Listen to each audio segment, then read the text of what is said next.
যে আপনাকে কষ্ট দেয়, প্রতিনিয়ত আঘাত করে, যে আপনার সঙ্গে বেইমানি করেছে, চিট করেছে, এই মানুষটার প্রতি মায়াটা কাটিয়ে ফেলেন।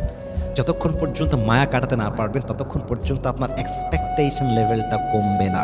মানুষ যার প্রতি তার মায়া কাজ করে, তার প্রতি তার এক্সপেকটেশন লেভেলটা অনেক হাই হয়। দেখবেন যাকে দেখে আপনার প্রচণ্ড মায়া হয়, প্রচণ্ড ভালোবাসা হয়, এই মানুষটা আপনাকে ইগনোর করলে কষ্ট লাগে। এই মানুষটাকে মেসেজ দেওয়ার পরে যদি ডেলিভার্ড হয় কিন্তু সিন না হয়, কষ্ট লাগে। সিন হয়, রিপ্লাই না আসে, কষ্ট লাগে। রিপ্লাই আসে কিন্তু হোম, ইয়েস, নো, আপনার কষ্ট লাগে। কারণ কি? আপনার এই মানুষের প্রতি মায়া আছে, ভালোবাসা আছে, আবেগ আছে। যতক্ষণ পর্যন্ত মায়া থাকবে, আপনার এক্সপেকটেশনটা কমবে না। আর যতক্ষণ পর্যন্ত মানুষের মনে আশা থাকে আরেকজনের থেকে, মানুষের জীবনটা খুশি হতে পারে না, সুখী হতে পারে না। আশা যত বেশি, কষ্ট তত বেশি। আশা যত কম, কষ্ট তত কম। যাকে দেখে যত বেশি আপনার মায়া হয়, এই মানুষটা আপনাকে তত বেশি কষ্ট দিয়ে ভাঙবে। আরে মানুষ তো এমন প্রাণী, যদি আপনি মানুষকে বলেন যে তোমাকে ছাড়া আমি বাঁচতে পারবো না, মরে যাব, মানুষ এত বেইমান যে ও আপনাকে শেষ পর্যন্ত মেরেই ফেলবে। ঠিক কিনা বলেন আপনার সবাই?